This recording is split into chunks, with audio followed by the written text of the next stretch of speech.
সকাল সকাল আমি এতগুলো করে ফুল তুলি, তো ভাবলাম যে আজকে তোমাদের সাথে একটা ফুল তোলা আমার ভিডিও শেয়ার করি। তো দেখো এখানে এই সাদা টগর ফুলটা এত পরিমাণে ফুল ফুটেছে, বলার কোনো ভাষা নেই। মানে পাতার থেকে ফুলই বেশি দেখা যাচ্ছে, তো এত সুন্দর লাগছে না টগর ফুলটা। আর আমার এখানে যেহেতু ক্যামেরাম্যান নেই, তাই তোমাদেরকে ফুল তোলার ভিডিওটা সম্পূর্ণ দেখাতে পারলাম না। আর এক ঝুড়ি ফুল তুলেও দেখো এখানে কতগুলো আবার ফুল গাছের মধ্যে ফুটে আছে। আর তার পাশাপাশি এই অলকানন্দা ফুলটা দেখতে পাচ্ছ, এই ফুলটা এত সুন্দর লাগছে না।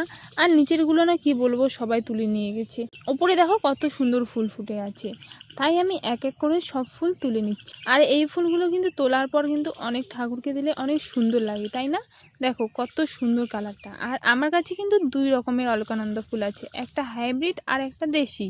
তো এই সবগুলো ফুল তুলে দেখো আমি তার পাশাপাশি কিন্তু এখানে তুলে নিলাম নয়নতারা ফুল, তারপরে তুললাম হচ্ছে আমার বাগানের কিছু গোলাপ ফুল। গোলাপ ফুলটাও কিন্তু এবার খুব ফুটেছে। আর এখন তো প্রায় শেষের দিকে, গোলাপ ফুলটা আর ফুটছে না। তো আমার বাগানেও কিছু ফুল ছিল, সব তুলে এতগুলো ফুল হইল। জানো আমাদের বাড়িতে 12 মাস যে কোনো পূজা হোক না কেন, আমরা কিন্তু কোনোদিনও ফুল কিনে আনি না।